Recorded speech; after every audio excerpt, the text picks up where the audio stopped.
Key changes may be coming to Austin City Code, specifically with how the Austin Animal Center deals with the animals in its care. The Austin City Council took up the item at tonight's council hearing. KXAN's Alex Caprariello shows us how the language in the amended ordinance has some people worried it's protecting the animals, but putting the community at risk. He was a project, but he was very much worth it. Andrew Loomis remembers fixing his own dog's behavior issues. He's a wonderful dog now. An animal shelter volunteer for the past decade, he knows what it's like to work with aggressive pets. He's worried the proposed amendment to the city ordinance is putting the livelihood of animals over the safety of the public. We're so anxious to show that we save all the dogs at the shelter level that we oftentimes don't look at the community. An amendment says that an animal may not be euthanized unless it has documented history of severely injuring a person.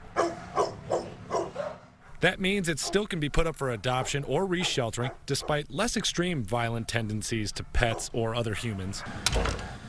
Loomis argues there are a lot of violent animals out there, and by resheltering or rehousing them, we aren't treating the dog, the potential owners, or their pets humanely. It could put a dog that's really dangerous into the house next door. That animal behavior is a really difficult subject to tackle. Dr. Ellen Jefferson with Austin Pets Alive says the code definitely needs revamping, and this amendment reflects Austin's desire to maintain its outstanding no-kill rate. But she also shared the difficulty of striking a balance in public safety and the needs of the animals under city watch.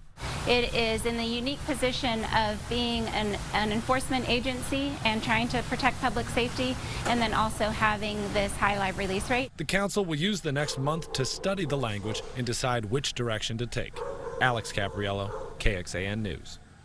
Other amendments to the ordinance would provide immunizations for every animal entering the shelter. The changes will also define the formula used to calculate the live release rate. Dr. Jefferson called these amendments no-brainers.